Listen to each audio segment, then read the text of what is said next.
So, Tanika, tell me a little bit about what you do. It sounds like you have a really interesting career.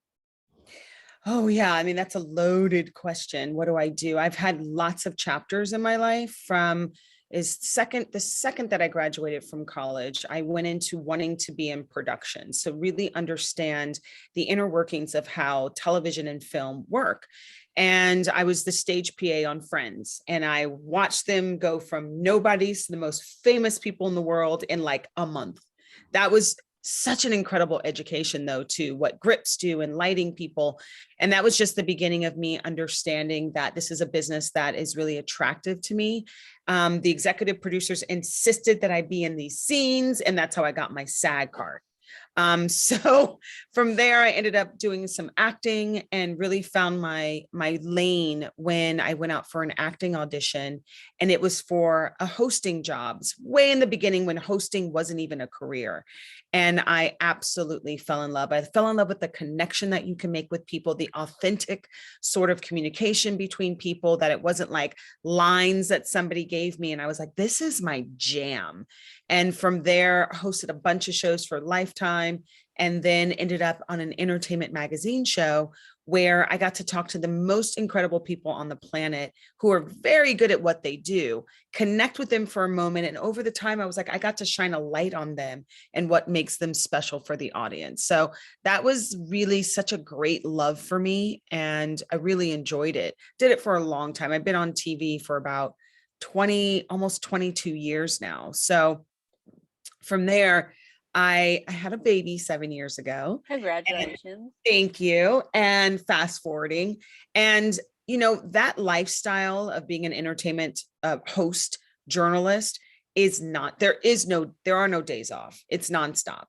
And people don't understand that. It is not for the weak. It is literally every single day of the year. It's every day of the week, no days off, because celebrities, what you find out is the bigger celebrity you are, let's say there's a divorce. Well, they like to relay that information to the news Christmas Eve, right? So that it gets swallowed up by all the festivities and it goes away faster. Well, we have to go in and work. So it was a great gig and I loved it like literally so much. It was so my jam. It so is the fast paced. I really, really thrived on it. The movement, flying here, there, doing a junket, flying out. It was a wonderful life. However, it is not a life where you can sort of build a family around. It's impossible. So once I had a kid, I knew I'd done it already. It was like been there, done that. You could only do that job for so long, in my opinion, before you tire out and burn out. I had a kid and it was a matter of like, how do I pivot? And then the pandemic happened, but I've all along have been doing hosting jobs where I do one-offs. For instance, I just did 2 reunion shows for OWN where I work one day. And so that works a little bit easier in my schedule. Of my daughter today has had a really hard time even just being in her room. She's on spring break as of today. So I can do this. And I hosted another event earlier today virtually, which has been wonderful in the pandy, that I can host events from my computer at home. Has really worked well for keeping the jobs, but also like being around for my daughter. And then overall, as time went on, I was like, there aren't very many communities where I feel seen, especially the mommy community. I know my mommy friends in person where we get together, typically drink wine, even though I don't drink anymore. And we talk about our woes and the things we did wrong and how can we do things better. And oh my God, how long did it take you to potty train? Like all that stuff is really important to have a tribe to discuss it with. But it's also next level to discuss, how do we parent differently? Like some of us weren't necessarily parented the way we wanted to be parented, or it wasn't effective, or a parent say, do as I say and not as I do. And we went in the opposite direction, did whatever we wanted anyway. How can we parent in a world that is so fast paced, where our kids have access to the world on their iPads, their cell phones, their watches, and we want to keep them guarded and safe, and also keep them looking towards the future to be responsible and functional and productive, empathic, people in this world, in a world that's seemingly on fire, but kids who can still wrap their arms around life and come from a place of love. And what exactly do you do with that? I know you're really big into advocating for mental health. So tell me a little bit about what you do with that. Yes. So on my podcast, Mama Stay with Tanika Ray, I make sure that I bring on across the board mothers who have expertise. Some of them are mom influencers, some of them are doctors. Some, for instance, Dr. Shafali is my episode this week, and she wrote the book, The Conscious Parent.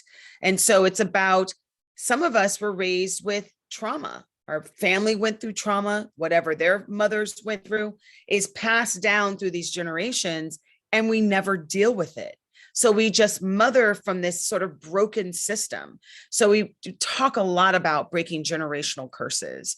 We talk a lot about mental health. We talk a lot about how to find the time, how to prioritize, where to cut the fat in your life. Where can you give your kids tools for creating boundaries? Like maybe your kid doesn't have access to you 24 hours a day. Maybe that's not something that even makes sense to begin with. Let's question the paradigms as they are right now. And I know it's funny because the word mother we associate only with the woman who gives birth. But if you look up mother in the dictionary, mother is the person who nurtures a child like a mother. So it's a broader term. You're like, well, what does that mean? A father can mother, an auntie can mother, a cousin can mother. It means to nurture and to guide a child.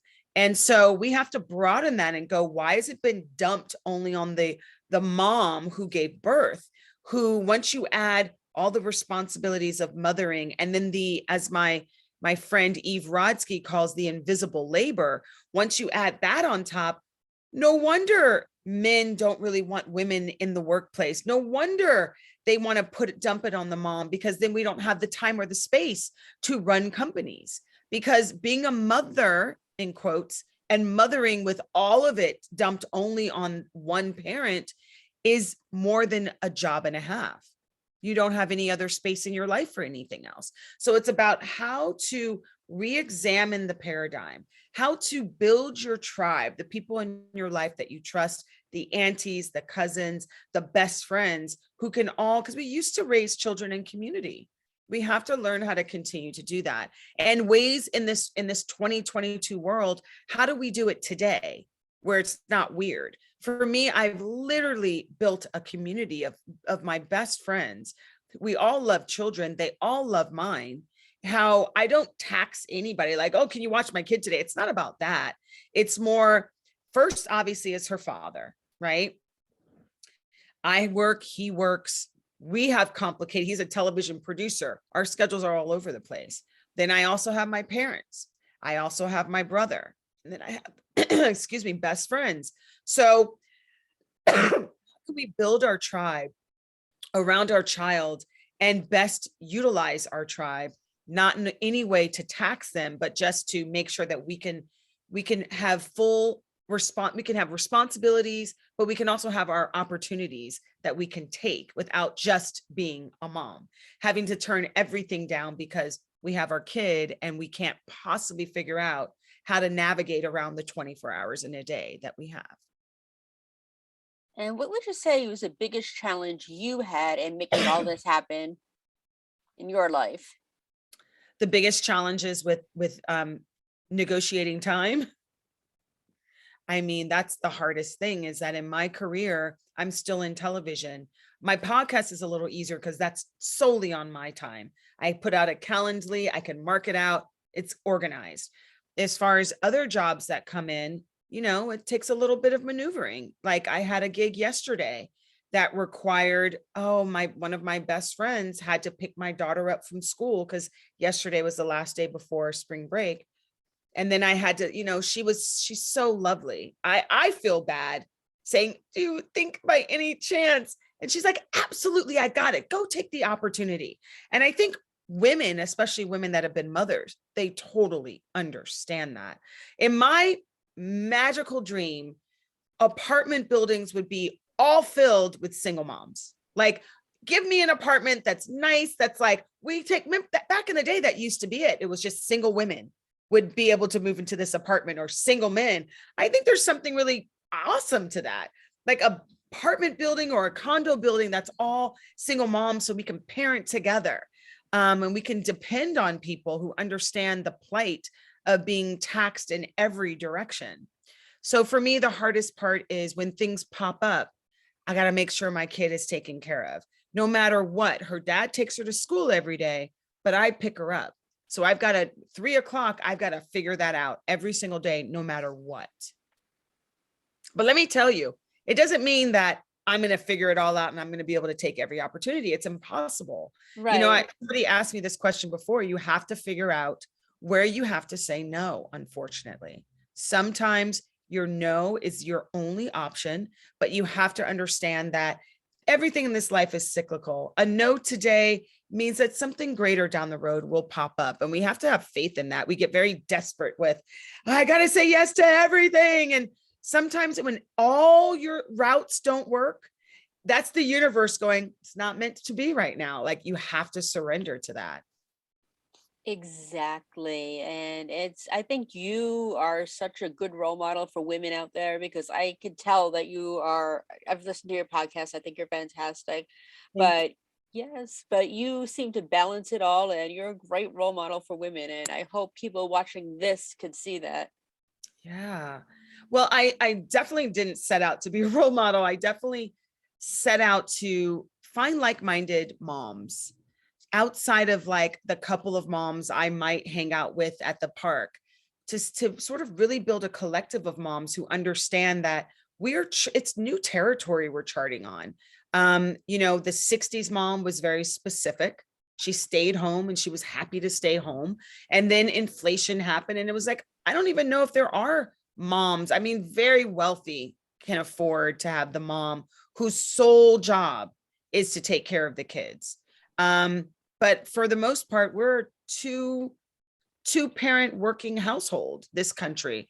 And that requires you to understand where your priorities lie. Okay. So for me, as much as I love my daughter and I love being a mother, I cannot keep pouring. I can't keep pouring and pouring and pouring when my cup is bone dry. There's just no way.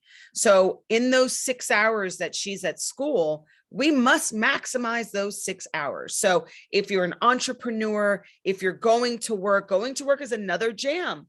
I like to bring on working moms too, who tell us the truth about, well, that means when I was working 2017 to 2019 for Extra, I know I switched topics on you. Because I remembered I did have a job where I had to actually, check in. And I was back at Extra hosting with Mario Lopez. And I had to be there at a certain time, but TV's a little bit more lenient. We didn't shoot until 10 o'clock. So it wasn't like I had to be there at 8. And I was available to say no to last minute gigs. I was available to say, okay, this weekend I'm off because my daughter has performances. That was a little bit more accepted. We have to get to a place in our culture where we enforce the ideology that we can't keep working ourselves to the bone. We can't make work our number one priority because we have families and our children will pay the price. We have to deal with our mental health and our self-care. So if I work Monday through Friday, Saturdays is off because I need to run or go hike a mountain or go to the gym or go get a spa treatment. Whatever it is that makes me feel whole is mandatory. It's a non-negotiable. They don't need to know what the non-negotiable is, but you carve out that time so that you can fill up your cup so you have something to give to your kids and the people in your family. And what is the biggest piece of advice that you have for someone that wants to work on their mental health? Like they're really struggling or they're really stressed. What is a way they can begin working on it? Well, first of all, I say always seek help. Like therapy is so readily available. And I love the fact that it's not taboo anymore. Like that is a powerful place that we are as a culture. Help, seeking unbiased help is literally what the whole world needs right now. We are all suffering from this like aggression on the news. It's what's real, what's not. It's so death and despair. And that energy is wearing on our nervous system every single day. And I don't think we talk about it enough. People think, oh, you have to have been abused or this. No, just listening to horrible death and fires and pandemic and war, just that every single day is nipping at your sense of self. It's nipping at your sense of wellness. And we need to acknowledge that, like, we are energy. And so I think my spiritual practice has really helped me. And I think people at this time in our lives, especially with the world being on fire the way it is, to lean into things that may have been a little bit more taboo back in the day, because you were told, oh, spirituality is so hairy fairy, doesn't. No, I really believe it's going to save us all, save our mental health. Read books like the Celestine Prophecy. There's magic in the world. Read books like the Four Agreements. Understand that there are things to actually acknowledge and to put energy into, and then don't sweat the small stuff. I'm a big proponent of self-help books. Huge. And I used to love going to Barnes and Nobles and these bookstores and just perusing what's next. What do I want to dive into? Because I really do believe that we deserve that for ourselves. You earned living in this life with so much confusion right now. You earn giving a little bit of effort to yourself to make yourself whole. You're not going to get that from the news. As somebody that worked in the news has to scare you. It's fear based, obviously, but it has to scare you enough to keep you on the channel. It has to, because if it says everything's great, people turn off the channel and they go. But if you think about the logistics of the news, in order for them to make their money and make sure you watch to the third commercial break, they've got to scare you a little bit. They only tell you the horrible things, because we as humans, unfortunately or fortunately, we don't stop to watch people celebrating on the side of the road. We stop when we see a car accident and maybe somebody's bleeding, unfortunately. So that's what's being reported. In order to have agency over our own wellness, we have to take the steps to maybe turn off the death and despair, maybe only do things that bring you joy, maybe make sure you move your body, because we can't forget it's mind, body, and spirit. So we can work on our religion and our spirit and our connection to source. We can work on our minds, but if we aren't moving our bodies, we're missing a component of the equation. So I really say, for people who are interested in maybe taking ownership over their wellness, is to think of the three tenets: mind, body, and spirit. We all know that's a fact. And so if you got your mind right and you feel like you're reading every day, you make rational decisions, you have healthy relationships with your friends, and you've worked on your spirituality, you've studied the greats and the thought leaders, and you're going to church, or you're going to whatever you go to, Buddha, a temple, wherever you go to feel grounded, then make sure your body is a component of that. And for me, what I've done, because I have very little time, is I've started doing moving meditation. Like, I try to do twofers. So I might be in a spinning class, but then I'm doing affirmations as I'm spinning. I'm also talking to universe. I'm also praying, whatever it is that I can squeeze in together. And I found that to be so impactful. People don't understand. Hack your life in the best way possible. Make sure you don't skip out on meditation, prayer. Affirmations are great. And also moving your body. So hike a mountain, listen to Deepak Chopra, hike a mountain, listen to Gabby Bernstein. Like, it's possible to kind of combine things to make it fit into your day. That's actually a really good idea. I never would have thought of that, but I really like that a lot. I'm big into Reiki. I feel helps me too.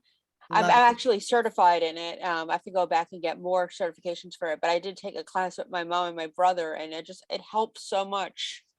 I love Reiki. And I'm going to tell you something else that I started doing, because we forget our kids are living through this madness too right now. And they may not be able to verbalize it or discuss how it's affecting them, but we see it in their temper tantrums. We see it in their Hmm. short, they might be a little bit more ornery. And I took my daughter to my Reiki specialist, and it worked wonders. And through that conversation, my Reiki is incredible. But through this appointment with my daughter, she was able to discern what is making you stressed right now. And through that, my daughter's like, well, maybe I don't really love gymnastics. Now, my daughter's never said anything like that to me. Like she didn't like gymnastics. She told me she wanted to go up in a level. And so through that discussion, I was like, all right. That Reiki said, well, maybe you can put it on hold. And I was like, okay. And then we got home and it empowered my daughter to be like, yeah, I don't think I want to do gymnastics anymore. So we can't discount our children's mental health as well and what they're enduring in these crazy times. And sometimes on your list of things to do, it's not about me putting my child into gymnastics. If she's not fully 1,000% happy in gymnastics, cut it out. Cut it out. It's not bringing her joy. Let her also make those decisions as well. Exactly. And I think that you bring up a really good point there with children, because I remember back when I was younger, it was like, oh, other people have it worse, be quiet, this and that, this and that. The kids' feelings were invalidated almost. And, adults should know better and be like, oh, I felt this way one too. How would I handle it if I felt the same way? Oh, your feelings are BS, that kind of thing. And you can't do that to a child because then they never say anything. They don't seek help and they end up with all these mental health issues. 100%. And that is what we are opening up. We're busting that door wide open right now as mothers is our kids. Why can't they have a voice? Now, I understand it's easier to parent. If you scare your kids enough, shut up, you don't have an opinion. Sure, that's easy. You have a zombie.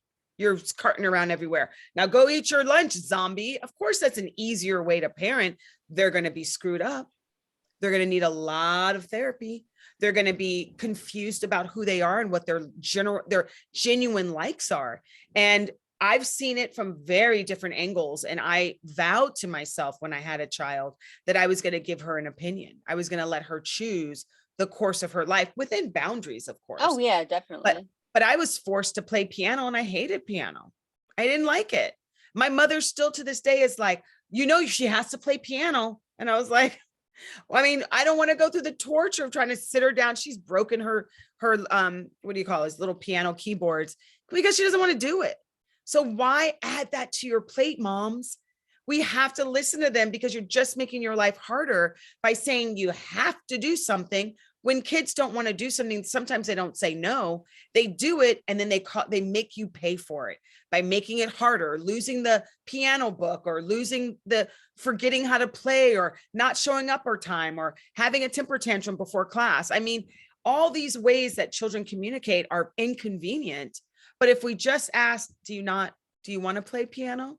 It would save us a lot of time and a lot of. Exactly. Yep, yep. And I know some kids are fickle about, they want to do this one day and then this another day, but still let them find what they like.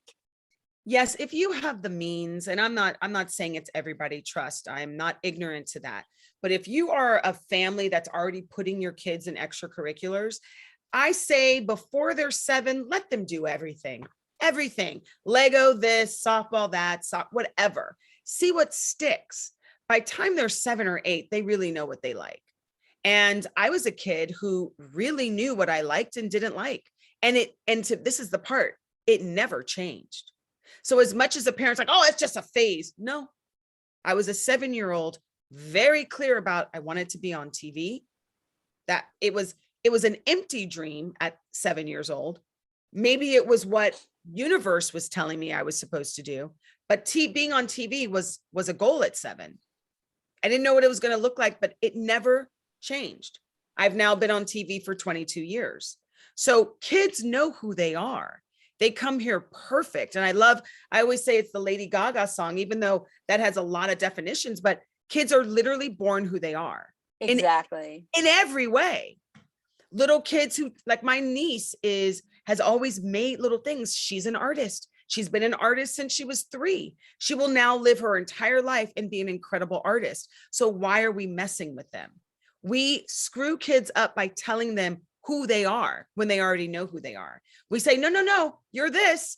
And it's a self-fulfilling prophecy versus honoring this kid knows who they are. They know exactly who they are. Now it's our job. And I love Dr. Shafali so much. We do not own them. They aren't little mini versions of ourselves to live out our unfulfilled, dreams and goals. They are their own people who come here perfect. and they already know what their purpose is. They do, whether they can verbalize it, they're not eloquent with it or not. We have to give our kids credit. And I think generations ago it was like, oh, they don't know what they're doing. Kids listen to everything. Kids Yes, they do. observe everything. So parents who say things in front of kids like, oh, they don't know what that is, they're listening and they're Yes. observing and they're absorbing the energy, and they're going to replicate that out in the world. So be more conscious. We have to be conscious. That is a very good point. And I remember, back, not my parents, but I've seen other parents do this. It's like, oh, they're going to go to college, they're going to do this, they're going to do that. And the kid's like, no, no, I want to go to trade school and do blah, blah, blah.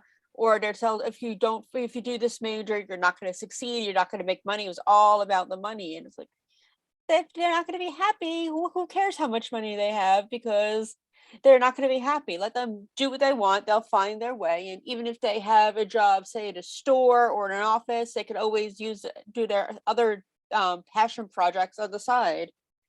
Yeah, I think, that's another part of our culture. We come from a capitalistic society. So everything has been sort of the parentheses around whatever it is, just make money. And I think that's great. And I think that's important. However, if you are in a position, your parents are willing to send you to college, or you are able to go to college, study what you want to study. Because if you're not interested in it, you're not going to be good at it. I mean, there are people, and God bless them, those people like, well, I'm going to study this because it's good. There are people who are very pragmatic thinkers. I need to love it or I can't do it. I won't put my Same, energy there. same. We're artists. There are people who Yes. aren't artists, who are, I think it's a left brain, right brain thing. So as long as you're familiar with which side of the brain your child operates on, and you know them 360, not just that's Jimmy, he's a great baseball player, therefore, no, let's get to know our kids in all different scenarios. Ask your kids, why do you think you came to this planet? Ask them, see what they say. And I'm not trying to freak people out, but you never know what answer you're going to get. You never know. And they say, where do we come? We come through a woman's body. They say that when our grandmother is pregnant with our moms, there's essence of us in our mother. Like, that's crazy to think about, that we come from these generations. And so that means we could have been in our great grandmothers down the road. We were obviously not formed, but we were in the cells of our great, great, great, great grandmothers. So we have to believe that our kids are magical. Like, just being able to get pregnant and have a baby is a magical experience. It's otherworldly. And they do say that women die a nanosecond in childbirth, and then they come, like, it's a very extraordinary experience. And so when kids are born, no kid is born by accident, nor is a kid here by accident. Everybody has a purpose. And when you come to this planet and you're alive, I remember my daughter coming out with her eyes wide open, and she looked at me like, and I can almost hear her. It was like, you ready for this? Like, I heard it as loud as if somebody was whispering in my ear. And I could talk all day about consciousness. And I think what I promote, the full umbrella, is being more conscious and more present with our everyday. A part of that is conscious parenting. A part of that is conscious living. A part of it is conscious eating. A part of it is conscious loving. Like, everything, we need to be more present with everything we do today in 2022, as our world is shifting and changing in so many ways. And I think what we've been taught is just make that money, go on autopilot, make it happen. Your kids are fine, feed them, peanut butter and jelly and send them to school. It's this you're very disconnected. And so we have to learn and understand that the world is going to continue to be wild if we can't sink in and be present in every moment of our lives. And I'm not saying it's easy. My daughter was here 3 seconds before we went live. What am I going to do? Well, do something in your room. You have 2,500 books, you have a keyboard. If you didn't break it, you could be playing that. It's like, there are options. It's not always easy. It's not meant to be easy. But as long as we are working towards a goal of having open communication. And then before we came on, because I had the Google Meet, I'm going to say this, she came back, she thought about how we had an exchange. She was frustrated with me. She came back over right before I pushed the Zoom link and she said, "I'm sorry, mommy, for how I Oh, spoke to you. so I was cute. just, So I was, sweet. I was just upset because you were going to be busy." And I was like, yeah, I get it. But you have to give me space, babe. It's the boundaries we're working on. I need a Yes. moment so I can talk about the podcast, so we can get more moms on board, so we can spread this message of there is another way outside of all these horrific mommy books I read. How to make the perfect food for your newborn. Oh, like that is great, but that didn't make me a better mother. That didn't make me more equipped to have a human come out of my vagina, as I like to say. It didn't. What makes me better equipped was that I saw Dr. Shafali on OWN talking to Oprah under the oak trees, talking about, well, I have, your kids are going to listen to you if you listen to them. Your kids are going to respect you if you respect them. What? We never heard this before because we think kids are property. They are not. No, they're not. They're And not. thank you for that. They need to know that. And for the record, if your daughter needed to wanted to sit with you, would have had absolutely no problem with it. It's happens all the time. Boundaries. Yes, boundaries. Oh yeah, I get it. I get it. I'm just saying that if you had to, it happens all the time. I know. I know. I just hosted an event for the last couple hours. So at the end, she was able to have her moment and say hi to everybody. But yeah, she needs to understand when she's in dance class, that's her time.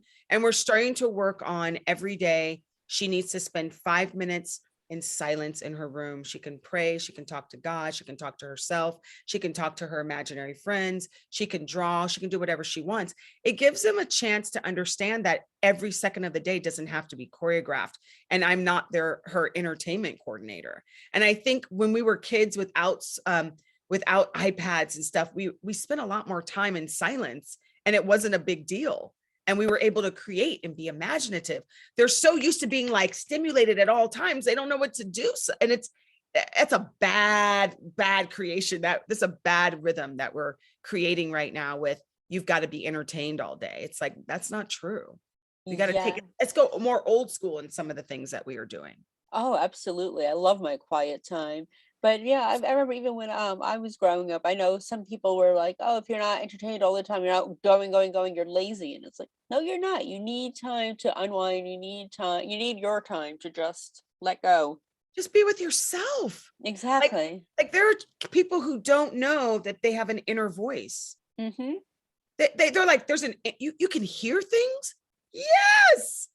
Well, if you don't stop long enough to observe it, you don't acknowledge its existence, therefore it doesn't exist. Exactly. So I want my daughter to know she can talk to herself. I'm my best friend. She can just listen to what the universe has to offer for her.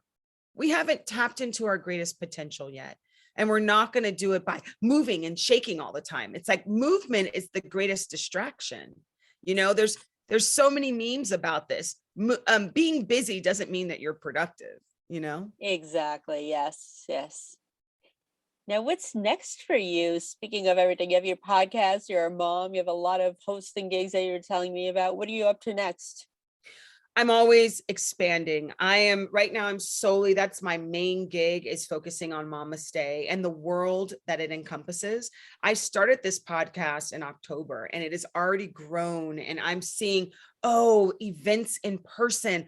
Oh, there's a book where I can do a compilation of people's thoughts and their favorite things and something that new mothers can really hold on to that's real, not just about how to be the perfect mom. No, we are not here to say there's any way to be the perfect mom. You'll never be the perfect mom.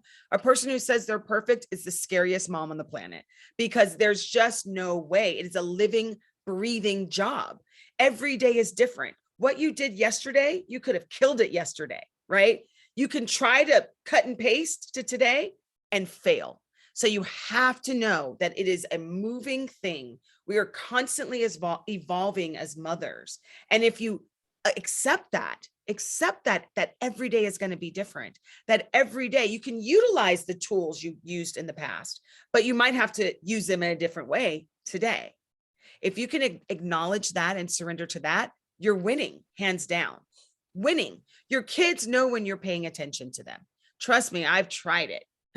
I have 1,000 things going on. And my daughter's like, what about, I'm hungry. It's like, okay, let me now try to do all these things at once. So, earbuds, I can still be on a phone call and I'm making her lunch and I can still listen to her and give her, 30 seconds to conversation, have her go to eat, then go back on my phone conversation. Now I've learned that I can't autopilot even her meals. So like now I sit with her when she eats. We don't eat at the same time. Now I sit with her when she does her homework. That is important to her. She doesn't say it, but I don't have the temper tantrums now that I sit with her while she does her homework. I don't do it with her. I just sit so she has company. See, I have an only child. I'm a single mom with an only child who co-parents with the father 7 minutes away. So there's a child that's having to live in two worlds, who during the pandemic became very lonely because siblings got to be together. It was hard, but we just constantly are growing. And I say to her all the time, it's my first time being a mom. I'm learning on the job. And it's your first time being a human. We're doing the best we can. And we say sorry to each other when it's appropriate. That's amazing. Have you thought of writing a book about all this? Because I would buy it. I'd be first in line to buy it because you're amazing.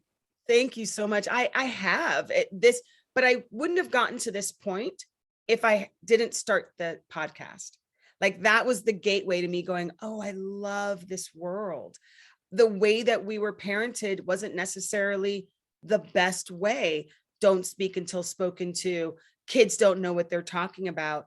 I was the kid who had incredible sense of direction. My parents never listened. I was like, it's that way, never listened. And so, but that's given me on the indirect confidence to go, I always have my internal map. So one step at a time, Mama Stay has been the greatest gift. Really, truly did not. It took me 3 years to finally launch it. Like, okay, so let's do this podcast thing. And now the moms that are coming on are so extraordinary. I don't feel alone. I have these incredible moms to commune with, to create this world of like mind who are doing their own thing. But now we have a place to commune. Now a mom who's new can come to my podcast and listen to, I mean, she's just Cheaper by the Dozen was just released on Disney Plus. Yes. One of the little girls, Michael Michelle, who's also the ambassador of LOL dolls, her mom came on the show. So I got to talk to her of not only parenting, but parenting a daughter who's famous and in the biz, and how that changes how you raise her, but still keep her loving and grounded. Like to hear stories from all these moms are incredible. I just interviewed Yara Shahidi's mom about parenting and how she has 3 kids in the business. And it's not a Hollywood thing. I think the layer of being in the business and having to have adult responsibilities is just another added layer of parenting. And if she can do it with all those extras, you can do it if your kid is just a regular, beautiful child living in Arkansas. Nice. And before I wrap it up, what is the one piece of advice that you think any woman, mom or not, should follow? That's such a tough question, but I have an answer. First, I'll say definitely get The Conscious Parent by Dr. Shafali, hands down. Like that's, you gotta fill your mind with a different way of parenting. And the best piece of advice I would say is your kids know who they are. Follow their lead, but make sure they don't bump their heads on anything sharp. That's beautiful. I love that. And where can we follow you on social media so we can continue to follow your amazing career? Yes, my social handles are my name at Tanika Ray. I'm the most active on Instagram as I really love that form of like video content and opinions. And I try not to get political, but it's like, what do you guys think about this?